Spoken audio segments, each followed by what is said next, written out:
Club Minijupe vitrine display has been created as part of the collaborative unit, taking advantage of the opportunity that is given to MA Fashion Curation students to curate a display for the campus at John Princes Street.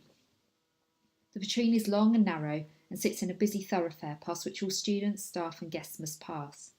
It was the ideal occasion to test people's reception to our ideas for the Club Minijupe exhibition.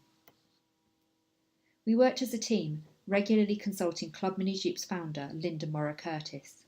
We had the opportunity to display her collection of record sleeves and magazines and to handle original material. Over the course of the development process, the design changed and adapted to our various ideas. Regarding the design development, our first idea was to include both movement and music to the display. Trying to recreate a rotating record on a turntable, we sourced a battery-powered rotating display unit from a visual merchandising store. This is how we introduced movement. As for music, we thought it was important that visitors had the opportunity to hear the music being showcased. This is why we added a QR code linked to a Spotify playlist to make it musical and immersive. An early decision was to focus the display on Françoise Hardy. From visual analysis of Françoise Hardy's record sleeves, key attributes quickly emerged.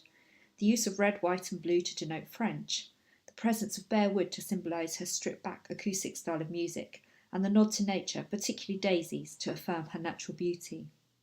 In contrast, magazine covers and photographs showed a more fashion-forward element to her style, and we also wanted to represent her as a style icon.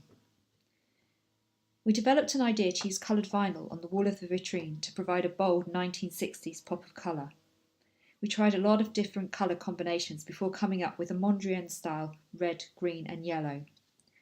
Finding a way to represent France without becoming cliché was an important element of the design development. We enlarged a photograph of Françoise Hardy in red, white and blue suit as our French reminder. To evoke the natural aspect of Françoise Hardy, we decided to cover the floor of the vitrine with autumn leaves, enforcing this notion of nostalgia so very dear to the singer and complementing the colour scheme of the vitrine. The aluminium foil on the opposite side of the vitrine echoed the spacey vibe of the 1960s. We also had the opportunity to add an authentic record player in the middle of the display. Installing the vitrine was a collaborative process, taking 3 afternoons in total. For the first session, colleagues from the MA in Fashion Curation helped create the vinyl design on the wall of the vitrine and traced Françoise Hardy's signature onto the glass. On the second afternoon, we prepared mountboard for supporting the magazines and collected last-minute display props. This preparation enabled us to focus on curating the objects on the third session, allowing for adjustments to the designed layout to be made.